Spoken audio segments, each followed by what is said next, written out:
because you ideally only want to take on work that is profitable. A wise man once told me, never go broke working your ass off. Go broke sitting on the couch eating potato chips, watching Netflix. Welcome to the Master Dealmaker's Secrets podcast. And now, here's sales growth strategist, John Blake. Hi, this is John Blake. Welcome to Master Dealmaker Secrets. This is episode 236. And today we're going to talk about the 3 secrets for trades and construction companies to never have to compete on price again. But before we do that, if you've got leads you've spoken to that they haven't converted into actual clients yet, I want you to head over to johnblakeaudio.com. What you'll grab there is a 15-minute audio training that walks you through exactly how to approach those people that you have spoken to, made an offer to, but they haven't bought yet. Exactly what to say when you call, exactly what to write in your emails, exactly when to call and when to email over a 90-day period. If you put this into practice, you will convert more sales. Most people require 4 to 5 follow-ups before they buy. 44% of salespeople give up after 1 follow-up. This is a proactive, low-pressure way to convert more sales. People you've already spoken to, leads you've already paid for. If you put this into practice, you will find that you will do better with those people that you've spoken to that didn't buy straight away. It is at johnblakeaudio.com. Go grab it, put it into practice. Not only will you get the 15-minute audio, you'll also get a PDF guide with the exact word-for-word scripts that you can simply cut and paste and use over that 90-day period. johnblakeaudio.com. Righto.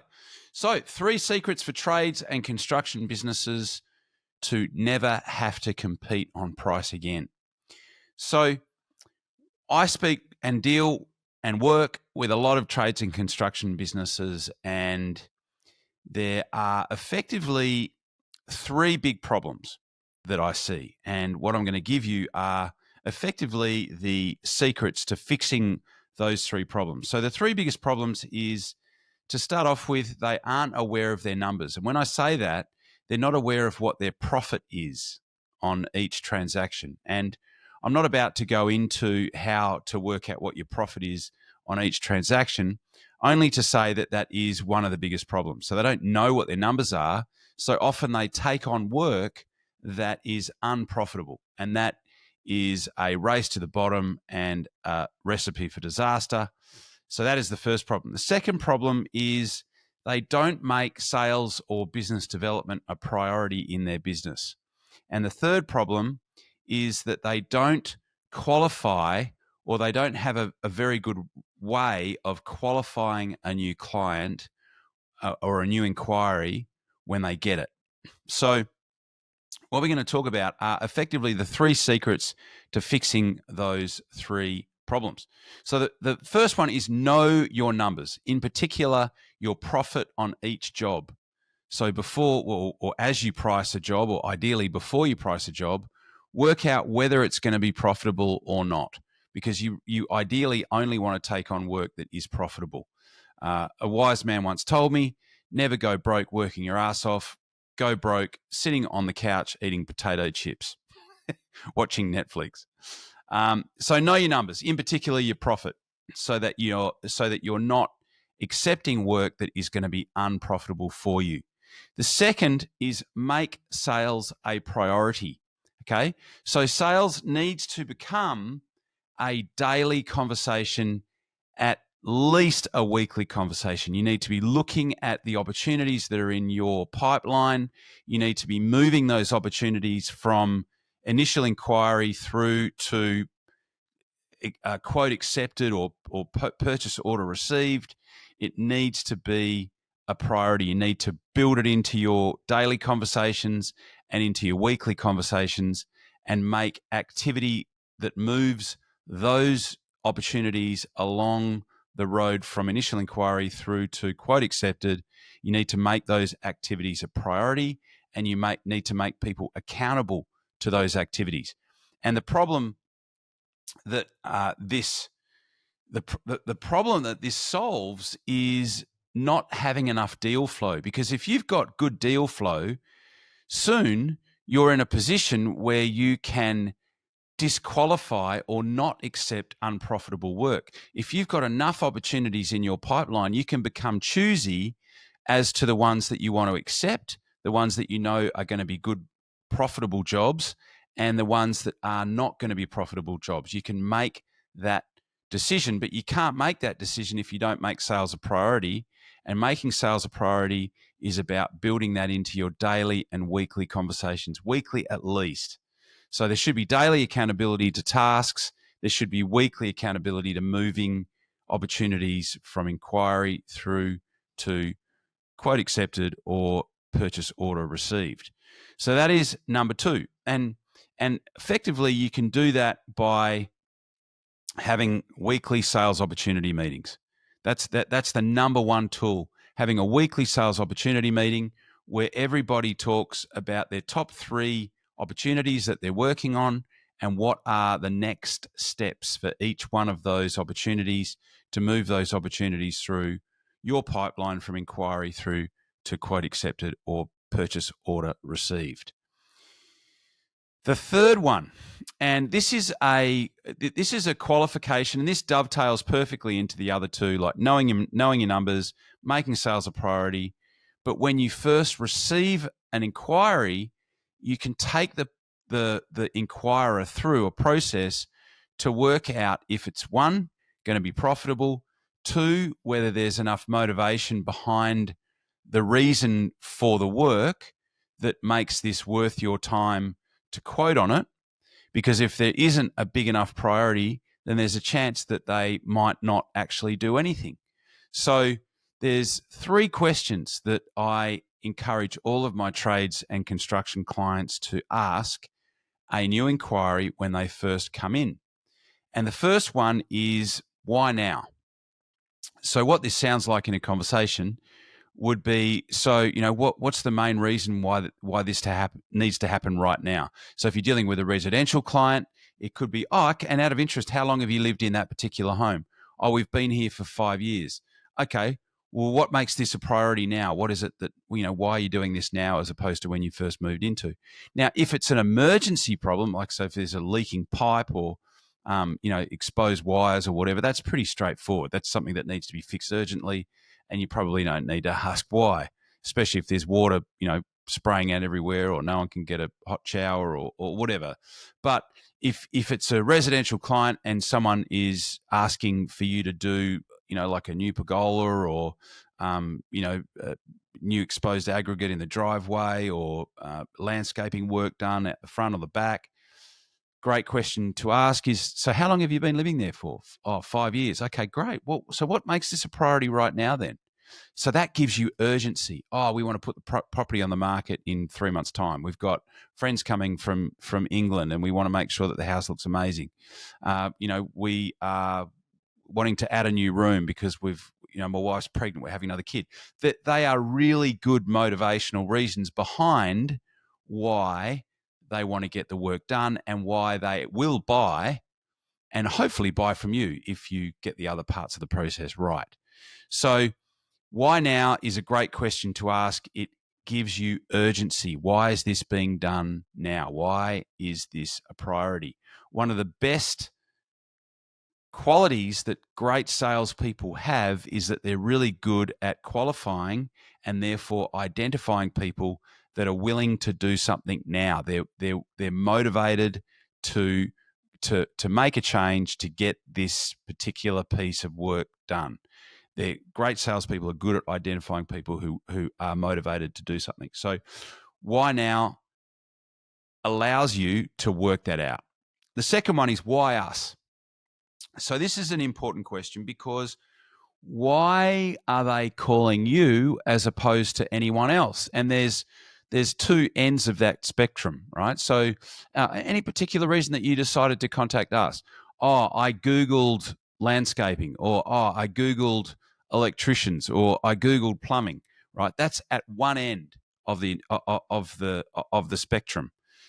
And that is at the commoditized end, right? So you came up on page 1 when I Googled plumbing. You came up on page 1 when I Googled electrical work.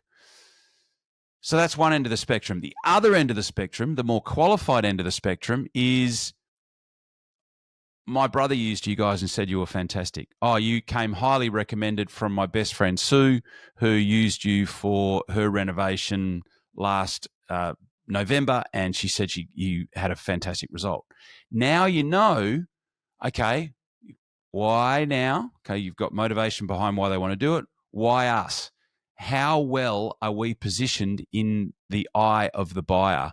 Because if we're positioned in scenario 2, i.e., we contacted you because my brother used you last November and said that you were amazing, or I think I said my sister used you last November and said that you were amazing. Well, you have better positioning than what you would if I Googled plumbing. So hopefully you understand the difference. So why us allows you to work out how well positioned are we in this particular person's perception, as opposed to why they would want to go with us as opposed to anyone else. So why us is a really good question to ask.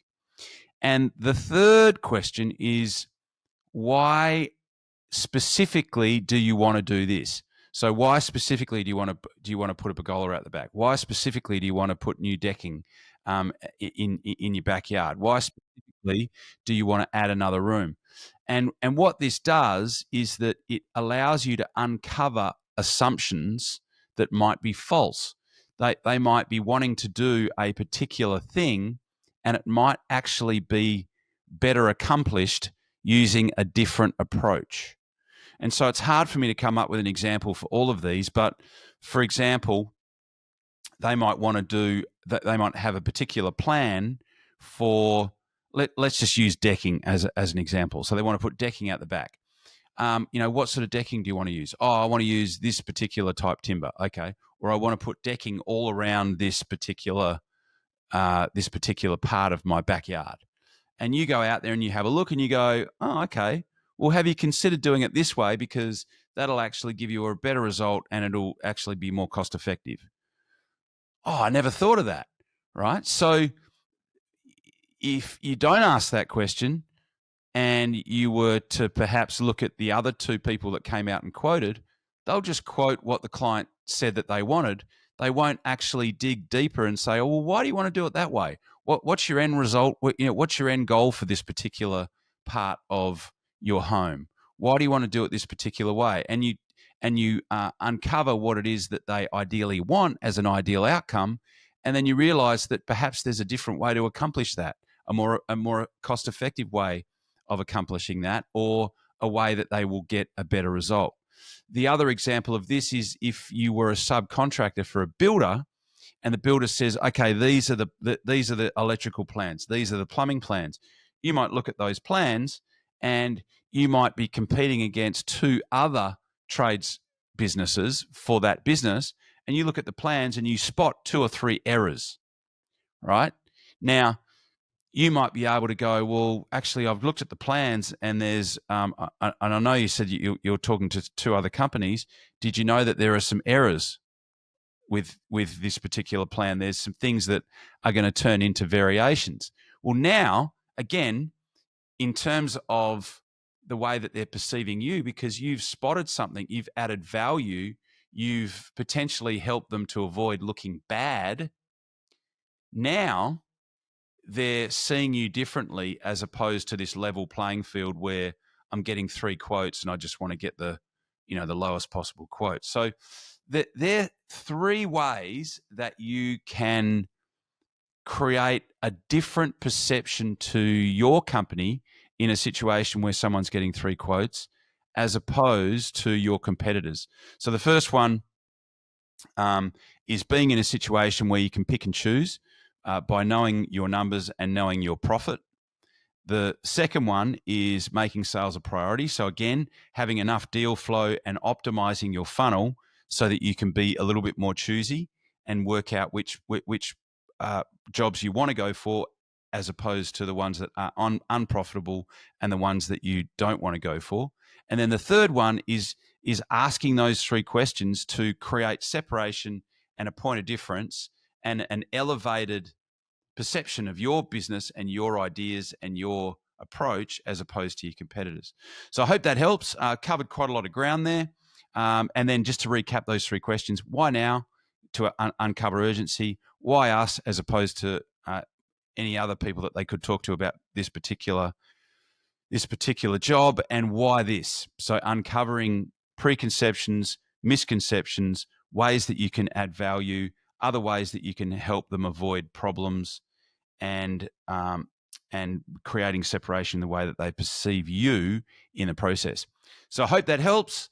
And if you need a hand with this, the best way to get me is to Google John Blake Sales, and you'll find my website, because if you're listening to this in the car, you probably don't want to write anything down. Google John Blake Sales, you can find me, send me a note, and I'm happy to continue this conversation and help you to knock this into shape in terms of your business. Once again, thanks for listening, and I will talk to you on the next podcast. Cheers. You've been listening to Master Dealmaker Secrets with John Blake. Subscribe to get more in-depth strategies and maximize your sales process with new episodes every other week. And double your inquiry to sale conversion with the lead flow you already have. Go to johnblakeaudio.com for his exclusive, free, no-fluff audio training and companion PDF guide.